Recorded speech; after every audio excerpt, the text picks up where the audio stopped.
नमस्कार. नमस्कार सर. आपलं नाव? अजय ससाने. आपण कुठून आलात? आनंदनगर, जिल्हा नांदेड, महाराष्ट्र. आपला व्यवसाय काय आहे? सर मी स्पर्धा परीक्षेची तयारी करतो सर. संत रामपालजी महाराजांची गुरुदीक्षा आपण कधी घेतली? 15 जुलै 2020ला. संत रामपालजी महाराजांची गुरुदीक्षा घेण्या अगोदर आपण व आपला परिवार कोणती भक्तिसाधना करत होतात? संत रामपालजी महाराजांची भक्ती साधना करण्या अगोदर जसे की मी गजानन महाराजांची भक्ती करायचो. शेगावला जाणे, शिर्डीला जाणे व माझ्या ज्या जुनी परंपरा होत्या, ब्रह्मा विष्णू महेश यांची भक्ती करणे, हे साधना करायचो.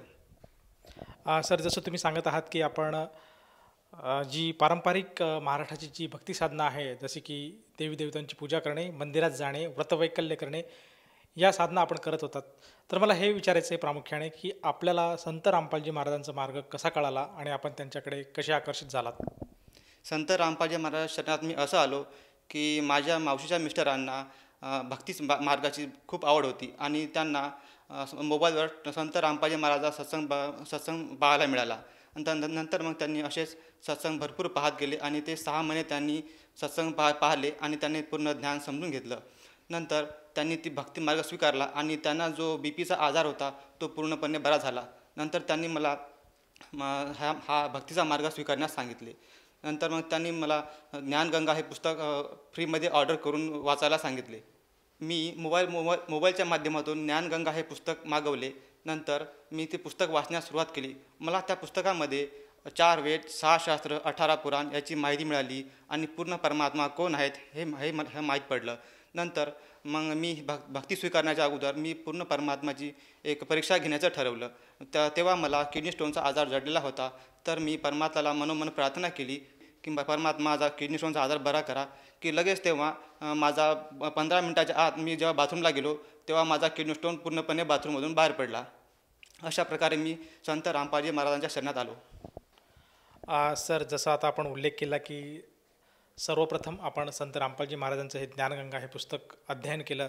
त्याचप्रमाणे आपण स्वतः संत रामपालजी महाराजांना चॅलेंज केलं की जर आपला किडनी स्टोनचा आजार बरा झाला तर आपण संत रामपालजी महाराजांची गुरुदीक्षा घ्यायला इच्छुक होता.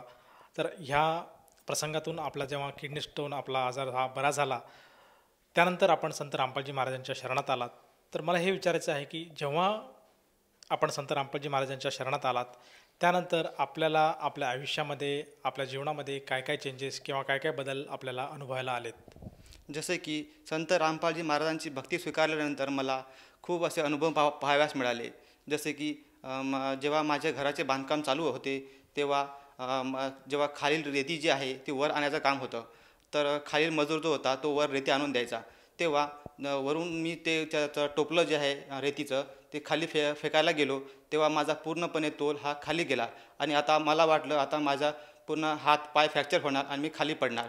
तेव्हाच मला मागून कोणतरी ओढलं. मग नंतर मी मागे पुन्हा ओढून पाहिले तेव्हा मला कोणी दिसलं नाही. तेव्हा मला मनात इच्छा झाली की मला संत रामपालजी महाराजांनी मला वाचवले, हा मला पूर्णपणे आभास झाला. या व्यतिरिक्त आपल्याला आणखीन काही अनुभव किंवा काही आपल्याला शारीरिक व्याधी होता का की ज्याच्यापासून आपल्याला संत रामपालजी महाराजांच्या मार्गात आल्यानंतर आराम मिळाला? हो सर.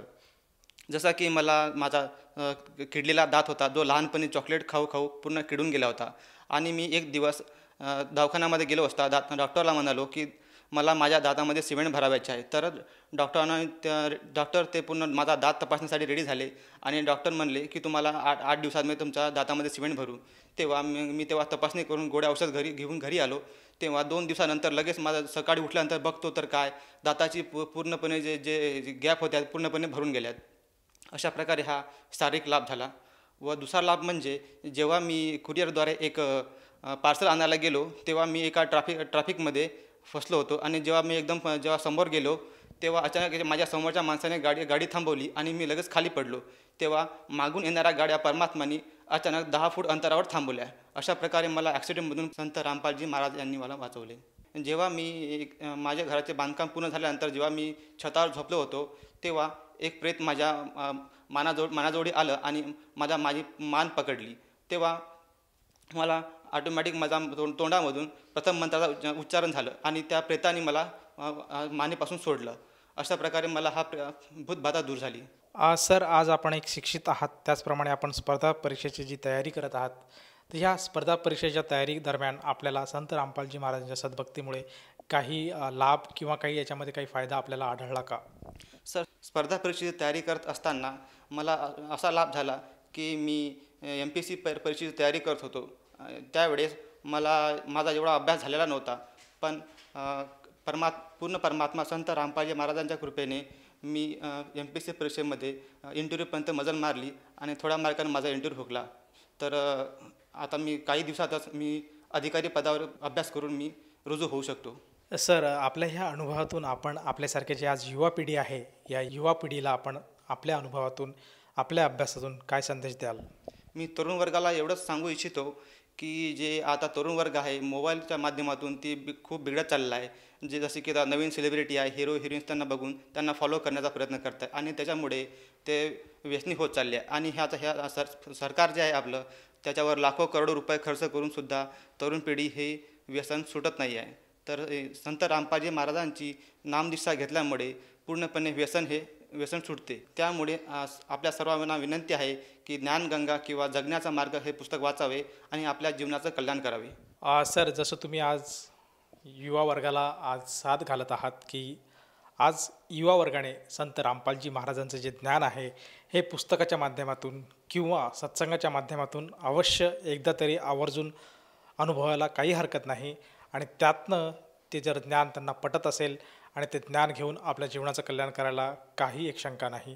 तर ह्या आपल्या अनुभवातून, ह्या आपल्या आव्हानाला जर एखादा युवा आज ॲक्सेप्ट करत असेल आणि त्यालासुद्धा संत रामपालजी महाराजांची नामदीक्षा घ्यावायची असेल, तर ती व्यक्ती संत रामपालजी महाराजांची नामदीक्षा किंवा गुरुमंत्र कसा घेऊ शकेल?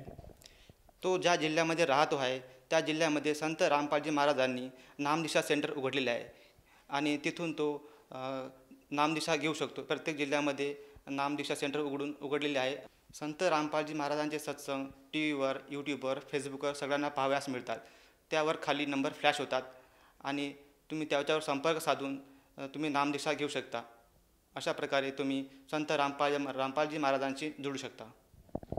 सर, जसं आता आपण उल्लेख केला की संत रामपालजी महाराजांचे हे जे सत्संग आहेत, जे प्रवचनाचे कार्यक्रम आहे, हे बऱ्याचशा प्लॅटफॉर्मवर आज उपलब्ध आहेत.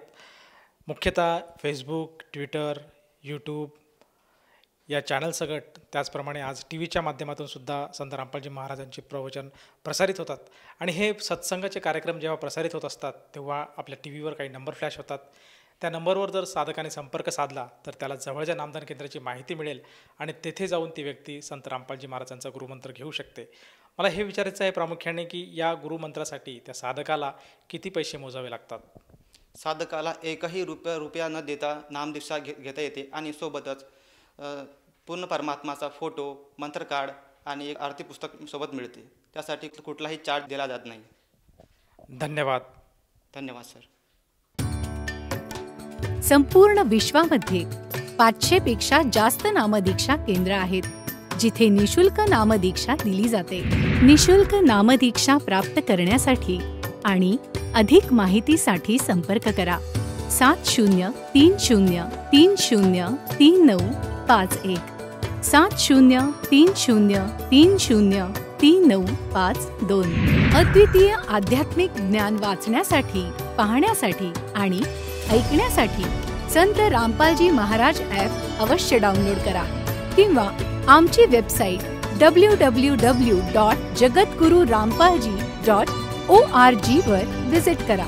आम्हाला सोशल मीडियावर फॉलो करा. सर्व पवित्र धर्मांच्या पवित्र शास्त्रांवर आधारित प्रमाणित अनमोल पुस्तक ज्ञानगंगा किंवा जगण्याचा मार्ग यापैकी कोणतेही एक पुस्तक निशुल्क मागवण्यासाठी आपण आम्हाला आपले पूर्ण नाव, पूर्ण पत्ता, पिनकोड आणि फोन नंबरसह लिहून 7030303951 किंवा 7030303952 या नंबरवर SMS करू शकता किंवा 7030303950 या नंबरवर व्हॉट्सअप देखील करू शकता.